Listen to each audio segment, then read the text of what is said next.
জয় গুরু পরম দয়াল আমার তোমার চরণে জানাই ভূমিষ্ঠ প্রণাম। আর আপনাদের প্রতি প্রত্যেককে জানাই আনন্দিত জয় গুরু।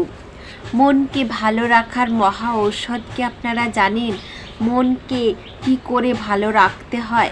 আর মন যদি আমাদের ভালো থাকে সকল কাজই কিন্তু ভালো হয়ে যায়, সকল কাজই নিষ্ঠা ভরে হয়।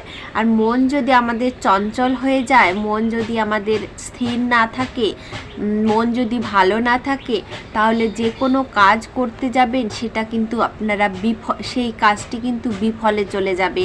তো মনকে কি করে ভালো রাখতে হয়, আজকে সেই মন ভালো রাখার মহা ঔষধ কি, সেই মহা ঔষধ আজকে আমি আপনাদের বলে দেব। অবশ্যই ভিডিওটি মনোযোগ সহকারে শুনবেন।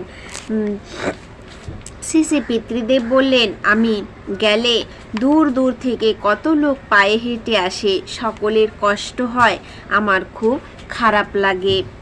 শিব দয়ালদা বললেন, কারো কোনো কষ্টই হয় না, সবাই আপনাকে দর্শন করে ধন্য হয়। ওই অঞ্চলের হিন্দু মুসলমান কারো আনন্দের সীমা থাকে না।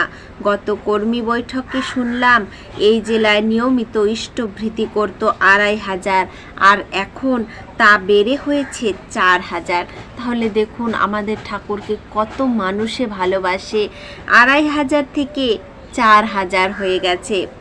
নদিয়ায় মনিদা বললেন, আগে এমনিতে 20 বছরে যা হয়নি তা আপনি একবার গিয়েই হয়েছে। শ্রী পিতৃদেব বললেন, দূর পাগল, ঠাকুরের দয়ায় হয়েছে, তোরা সব ইষ্ট কাজ করিস, তাতে ভরসা পাই, ভালো লাগে।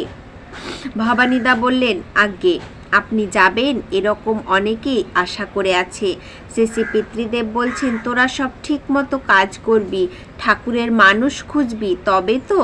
যারা ইষ্ট ছাড়া কিছু বোঝে না, খাওয়া দাওয়ায় বিষয় নিয়ে যারা ভালোভাবে মান সম্মানের ভয়ে পিছপা হয় না, সব সময় আনন্দে থাকে, এমন লোক চাই।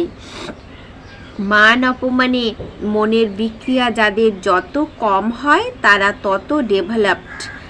মনের বিক্রিয়া কেমন হয় জানিস? এই ধর গুরু কিঙ্করের সব সময় প্রশংসা করি। হয়তো বললাম গুরু কিঙ্করের মতো মানুষ হয় না, সকলের চেয়ে তার উপর বেশি নির্ভর করা চলে। এতে হয়তো তোর মন খারাপ হলো, ভাবলি উনি গুরু কিঙ্কর দাঁড়ি শুধু প্রশংসা করেন। এই হলো মনের বিক্রিয়া। যখন কারো প্রশংসা করব, অন্য কেউ থাকলে কিন্তু তার রাগ হয়, সেটাই হচ্ছে মনের বিক্রিয়া। অনেকে আবার এমন আছে, অপরের সুখ্যাতি কেউ করুক ক্ষতি নেই, কিন্তু আমার উপর অন্য কেউ আছে এরকম শুনলে মন খারাপ হয়ে যায়।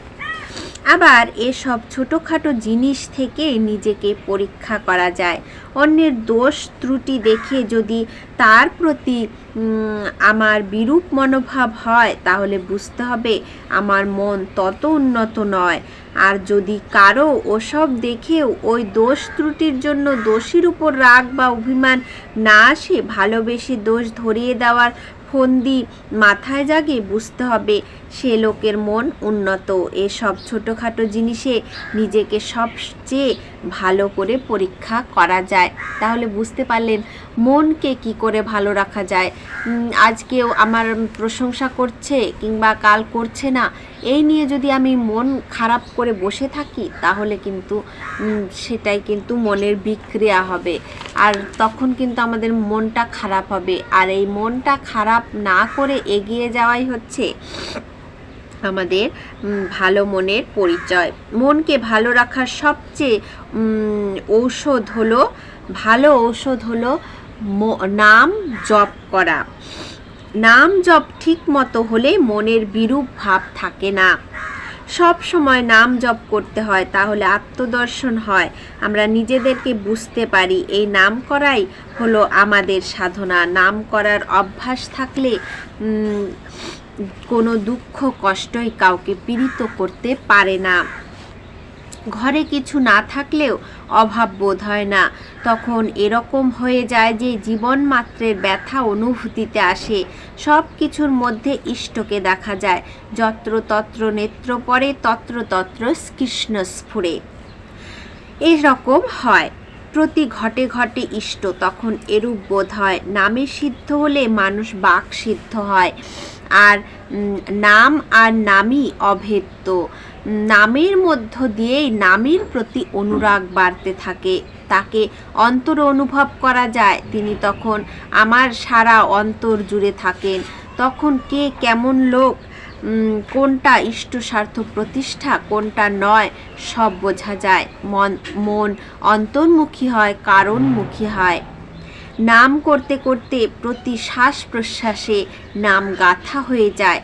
তখন দুনিয়াময় ইষ্টবোধ হয়। আমাদের দিকে তাকিয়ে বললেন, লজিক্যালি বোঝ, নাম আর নামই অভেদ।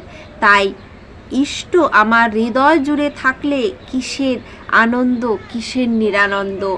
সমস্তই আমার ইষ্ট, ইষ্ট স্বার্থ প্রতিষ্ঠাই আমার লক্ষ্য। তাই মনকে ভালো রাখার মহা ঔষধ হলো নাম জপ করা। এই নাম জপই কিন্তু মনকে বিরূপ ভাব, মনের যে বিরূপ ভাব সেটাকে কাটাতে পারে। তাই আপনারা সকলে নাম জপ করুন। আপনাদের মনকে যদি ভালো রাখতে চান, এই মহা ঔষধটা একবার করে দেখুন, অবশ্যই আপনার ভালো লাগবে। আজকের আলোচনা প্রসঙ্গ এই পর্যন্তই। জয় গুরু।